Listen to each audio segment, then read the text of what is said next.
자, 최근에 신용대출이 즉 담보가 없이 은행에서 자신의 신용으로 돈을 빌리는 게 열흘새 1조가 증가했다. 그래서 좀 이 충격을 준 적이 있습니다. 그래서 영끌 투자 열풍이냐, 그래서 요즘 좋아하는 영혼까지 끌어들여서 그냥 주식 투자를 하려는 거냐, 아니면 이게 주택 투자냐, 여러 가지 이야기가 나오는데 이거는 주식 하려고 한 거다, 이렇게 해석이 되고 있습니다. 그래서 뒤늦게 금융당국이 놀라서 사태 파악을 하고 있는데, 생활자금 때문에 저렇게 하는 거냐, 아니면 주택 대출을 안 해주니까 그런 거냐, 그런 지금 의문이 나왔습니다. 그래서 시중 5대 은행의 지금 신용대출 잔액이 125조 4천억인데 지난달 말과 비교하면, 이게 이제 9월 10일 기준이에요. 10일 만에 1조 1,400억이 늘어났다는 거예요. 이런 추세라면 5대 은행의 전체 신용대출 증가폭이 역대 최대였던 4조 700억이 될 거다, 이달 말이 되면요. 그러면 열흘 만에 1조 1,400억이니까 자, 이달에 지금 신용대출 증가가 4조 700억이 될 거다 예상이 되고 있다는 거예요. 그래서 부동산하고 주식 투자한다고 이러는 것 같은데 이게 전부 빚의 거품이 되는 거 아니냐. 그래서 담보 없이 그냥 빌려주는 신용대출의 특성상 금융기관들이 이 돈이 나중에 떼이거나 문제가 되면 건전성, 금융기관의 건전성, 즉 위기가 오지 않겠냐라는 이야기까지 나오고 있습니다. 그런데 또 한편으로는 이런 신용대출이라는 게 투자가 아니라 실제로 지금 생활 자금이 없다 보니까 신용이 떨어질 수 있으면 전부 돈을 땡겨 쓰는 건데, 이거를 규제하면 당장에 이제 죽는다 하는 사람이 나올 수 있지 않겠냐, 이런 이야기인데요.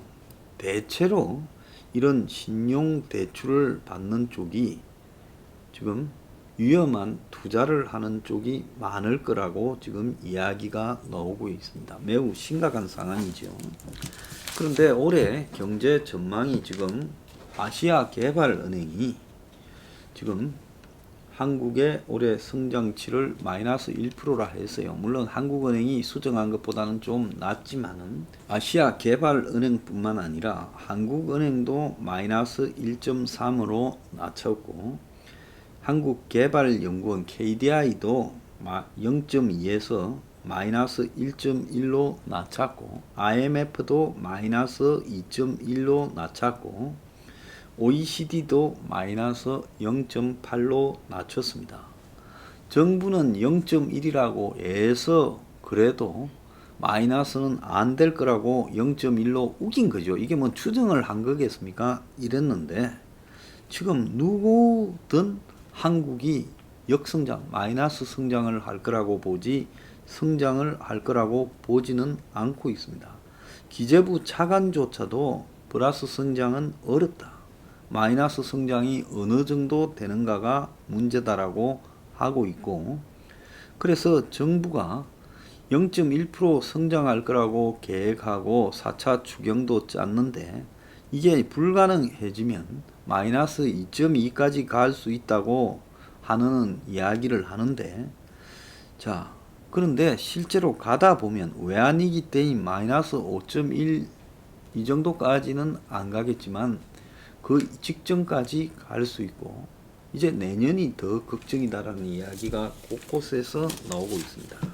역대급 저금리에도 불구하고 한국의 가계가, 즉 가구들이 벌어들인 돈에서 빚을 갚는데 쓰는 돈이 역대 최고치에 달하고 있다는 거예요. 이 말은 뭔 말이겠어요?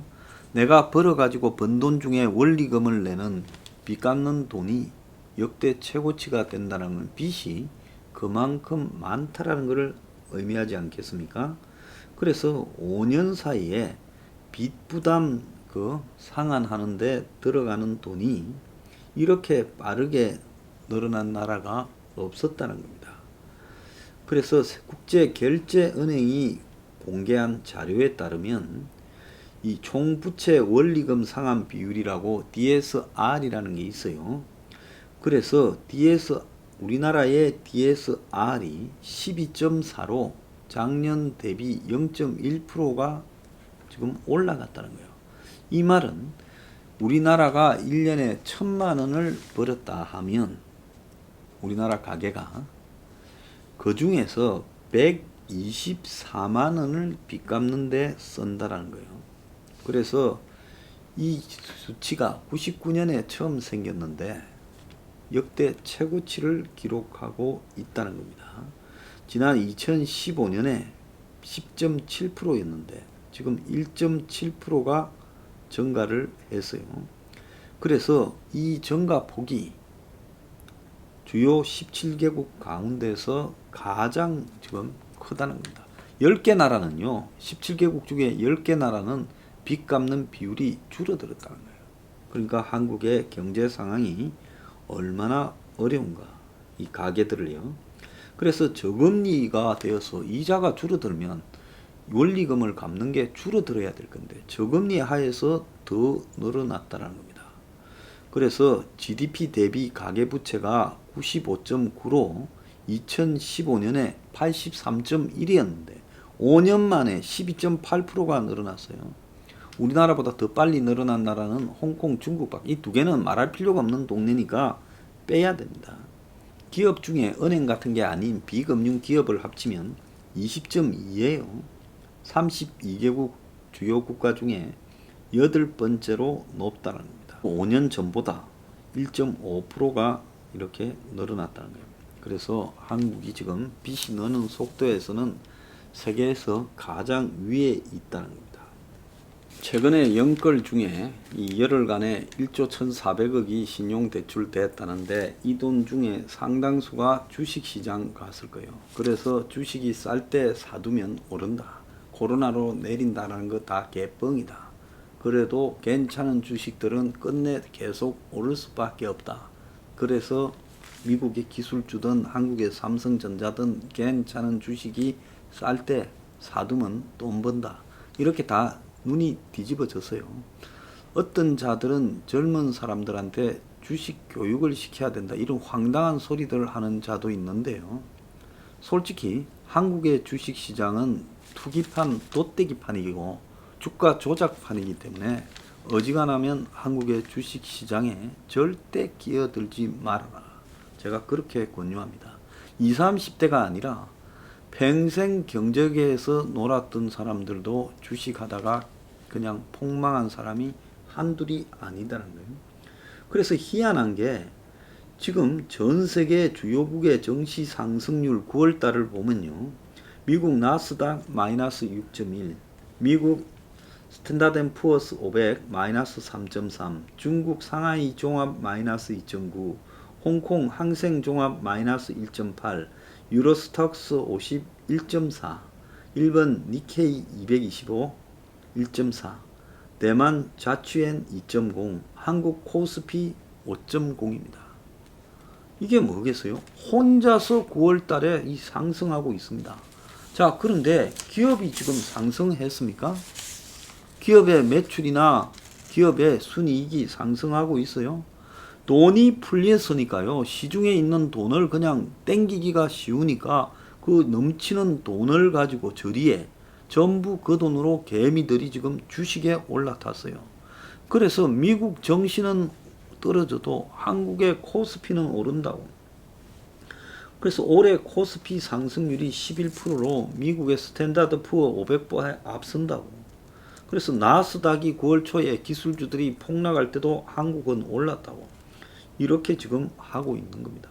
자, 부동산은 규제하니 이제 개미들이 전부 주식으로 왔어요. 그러면 이게 어떻게 되겠어요? 개미 지옥이 되겠지요. 좀 있으면 주식이요. 거기다가 이제 공매도도 못하게 하니까 센 놈들이 공매도 가지고 장난치는 것도 못하니까 개미들이 좀 해볼 만하다. 정부가 제가 봤을 때는 의도적으로 주식으로 돈을 몰아넣고 있다고 봅니다. 그래서 한국의 주식시장 시세총액이요 31개월 만에 다시 2,000조가 넘고, 자 15일날 코스피가 2443.58포인트가 나왔어요.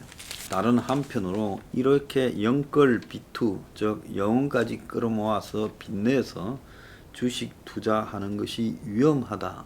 이걸 누가 먼저 느꼈어요? 주식이 올라가면 재미 보는 정권 회사들이 이거 지금 심각한 단계다 생각해서 신용융자를 속속 중단을 하고 있다는 겁니다. 그 내용을 보면 최근에 한 직장인은 정권사에 3천만 원을 맡기고 2천만 원을 신용융자를 받아서 5천만 원짜리 바이오 주식을 샀는데, 그런데 다시 또 코로나가 번지면서 바이오가 강세를 띠면서 좀 돈을 벌었다는 거예요. 그래서 신용 투자를 더 늘려서 더 해봐야 되겠다. 이게 원래 노름판에 가면 사기꾼들이 처음에 좀 따게 해줍니다. 이래야 이제 미쳐서 집까지 들고 오지요. 집 문서까지. 그래서 정권사들이 신용을 주지 마라. 지금 이렇게 한다는 겁니다. 정권사에 신용으로 돈 빌려준 돈이 17조가 넘는다는 거예요. 삼성정권도 오늘부터 신용융자를 받아서 주식 사는 걸 금지했고, 자, 한국투자증권도 11일부터 중단을 했습니다. 신한금융투자도 오늘부터 중단한다는 거예요. 그래서 현재 이 NH투자증권, KB증권도 지금 예탁증권 담보 대출을 중단했다는 거예요. 사놓은 주식을 가지고 또 더 내서 또 더 사는 것을 중단시켰다는 겁니다. 그래서 신용융자라는 것은 현금이나 주식을 담보로 맡기고 주식을 매수하는 거죠. 자, 이거는 뭔가 하면 내가 돈이 좀 있어서 주식 사놓고 주식을 가지고 이게 담보다. 그래서 얼마 또 빌려주라 이러는 거죠. 그래서 정권사는 그 주식 가격이 내려갔을 만큼을 감안해서 최악의 경우에 떼이지 않을 만큼을 또 더 빌려주는 거죠. 그러니까 노름 계속하라고 노름판에 투전 돈을 계속 주는 거죠. 그래서 집 한 돈이 부족한 2030이 지금 이걸 갖다가 계속 하고 있는 겁니다. 그래서 지금 신용융자가 17조 4천억쯤 되고 작년 대비 8조 1200억 원, 즉 한 90%가 늘어난 거예요. 이 미치고 한장하고 나오는 겁니다. 그러니까 자기 자본 3조 원 이상의 대형 정권사들이 가지고 있는 자본의 60%, 80% 정도를 딱 이렇게 빌려줘요. 그런데 지금 여러 가지로 지금 화랑 때는 문제가 안 되지만 이게 주가가 떨어지면 조정 국면이 오면 전부 빚더미에 오르니까 지금 나중에 돌려받기가 어려울 거다라고 보는 거예요. 그래서 지금 이 신용융자 담보 비율을 140%로 지금 설정하고 있는데, 주식 가격이 내려가게 될 때 담보가 140%가 있고 140%를 하면 내가 이제 100쯤 빌려주는 거예요. 그런데 이것도 지금 정부는 방치하고 있는데 정권사들이 위험하다 생각해서 지금 막으라 해서 지금 막고 있다는 겁니다. 이 영끌 투자의 끝은요, 영혼까지 끌어모아서 한강 가는 수가 있으니까 지금 제가 볼 때 그만하는 게 좋을 거다 이런 생각이 듭니다.